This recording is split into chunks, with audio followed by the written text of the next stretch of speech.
and Afaf Nasher, Executive Director of the Council on American Islamic Relations. Thanks to all of you for being here. Thank you. Great to be here. Congressman, at the highest level, you and your colleagues have just said this is racist, and you enshrined that this week, taking that unusual step to rebuke Donald Trump. At a more granular level, it does seem that it got out of hand even for Trump. What does it mean to you that he tried to back away and at times lie about what he did this week? Well, in my view, there may have been some individuals close to him saying this is getting out of control, and for at least 24 hours, he walked things back, and then he walked back the walk back. Right. And at the end of the day, that shows you that he is who he is. He cannot help himself. And it is a part of Donald Trump as an individual to peddle this xenophobic poison, and he's doing it in a way that is increasingly dangerous. And I would suggest that some of his friends, his family members, his allies who pretend to believe in civility go to him and say, cut it out. You are crossing the line. This is no longer politics. This is dangerous for our country, you say it's and we deserve better. You say it's dangerous, and you're obviously in the political opposition to this president, but you're also a government official with an oath to uphold the Constitution. When you see another government official urging on people in that crowd to chant that way, does it concern you that it could amount to incitement? Certainly, I think it demonstrates sort of a reckless disregard for human life and a depraved indifference to the safety of those four members of Congress. He can disagree with their perspectives.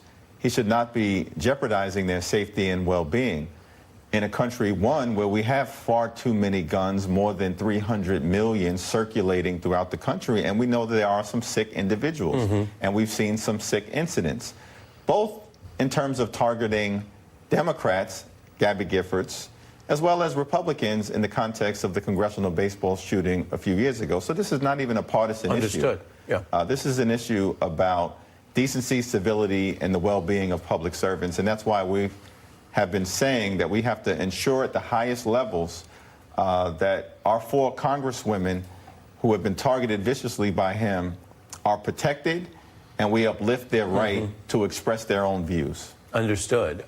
Brittany, I mentioned the reporting about Donald Trump backing off because I think the details matter, and it's a reminder that cynicism is not the answer, because it is pressure, and for some people, activism and optimism that still, our reporting shows, makes a difference. Yeah. I also, I don't want to make light of this, handing out cookies either. We're talking about backing away from terrible, vile things, and we're also tracking something that I want to play for your analysis, which is not all Republicans, of course, are even running away from this. Some are seeing this as a new type of political messaging. Look at this Republican senator using very clearly coded language here at something called the National Conservatism Conference. He's teeing up on a word you may have heard, quote, cosmopolitan.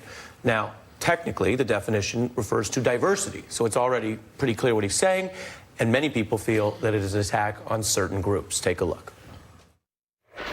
The cosmopolitan elite look down on the common affections that once bound this nation together. The cosmopolitan economy has made the cosmopolitan class an aristocracy. A powerful upper class and their cosmopolitan priorities, the cosmopolitan consensus for the cosmopolitan class. It's time we ended this cosmopolitan experiment.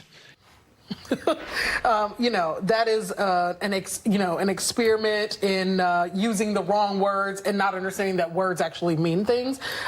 Look, the thing that bothers me about Trump and his cronies is that they have a long history of attacking women of color. And it's really important to say that these comments are not just racist, they're also deeply sexist. They don't just attack people of color, they also specifically go after women of color.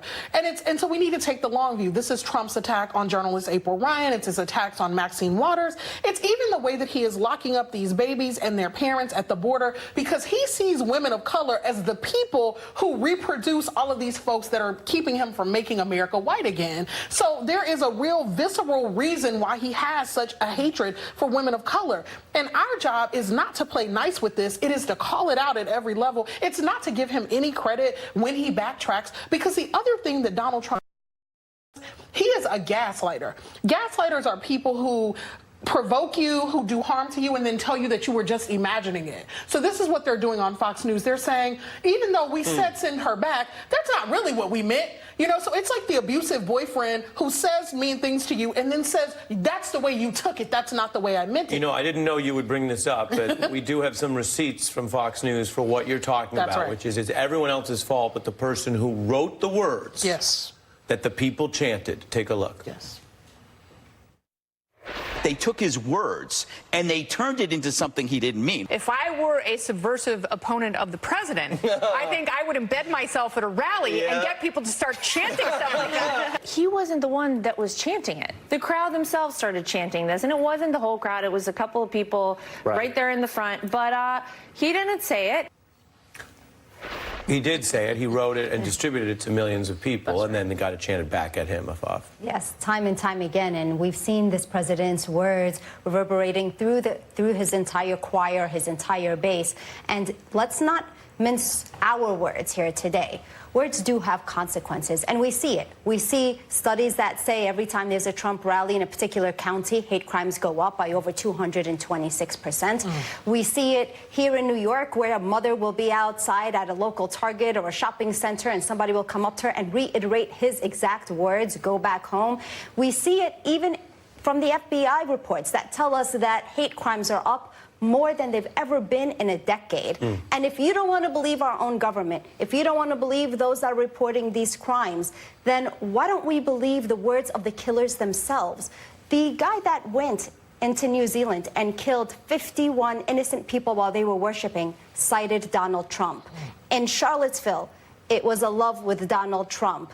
In the Tree of Life Synagogue, they reference to Donald Trump and his words. So we are not going to mince the words from the actions and say there's no direct relationship. There is a direct relationship. And by the way, standing there for 13 seconds, yeah. right? Sometimes an omission of an act is just as bold and as bad as an act itself. And he needs to take responsibility for that as well. And he has the power to do so. He has but the power. refuses to He do has it. the power. He's the one who said he can shoot on Fifth Avenue. Exactly. He obviously Right. can stare down his folks and say, we're not doing that. Right. Or don't do it like that. And Brittany, I think each of you have really covered the ethics and the morality of this, which is important. There are politics to this. Sure. And one of the things I've heard from people in our work is that Donald Trump also has brought some strange bedfellows together. None other than my friend Fat Joe, who told me he was surprised to find he was in common cause with Bill Kristol, because they had a different history, but they came together to stand up against what they view as Trump's bigotry. I've got someone else who may not be at that level, but who I don't think you've been partying with all that much from your writings. His name's David Brooks. Oh, no, definitely not. Right? Sure. I mean, if you and David Brooks 5, 10, 15 years ago, I don't see a lot of Not at all. co-signing. Not at all. Right? Sure. But here is David Brooks today. He sounds like you, or you sound like him, or you two agree on this central question. So I point that out, and I read to you the headline of the new David Brooks piece in the New York Times paper of record, quote, Donald Trump hates America. He suggests a true American is white.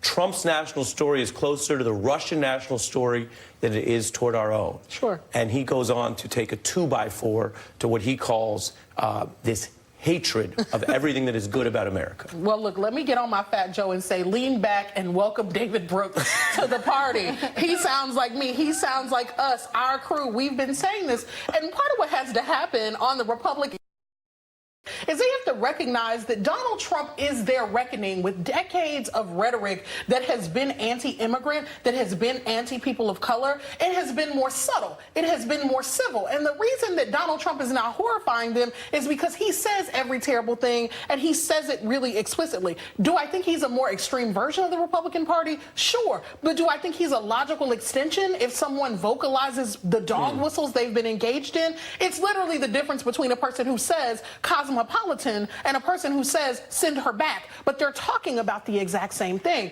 And so we need more Republicans and more conservative writers to stand up and call this man out and say this is not the vision that we have for America. That's the only way this will change. the other thing that we need to say, which is why Donald Trump is so dangerous, he's not averse to inciting crowds to violence in order to serve his purposes. Remember that in the 2016 campaign, he called the people, when he was talking about Hillary Clinton, he said, well, you Second Amendment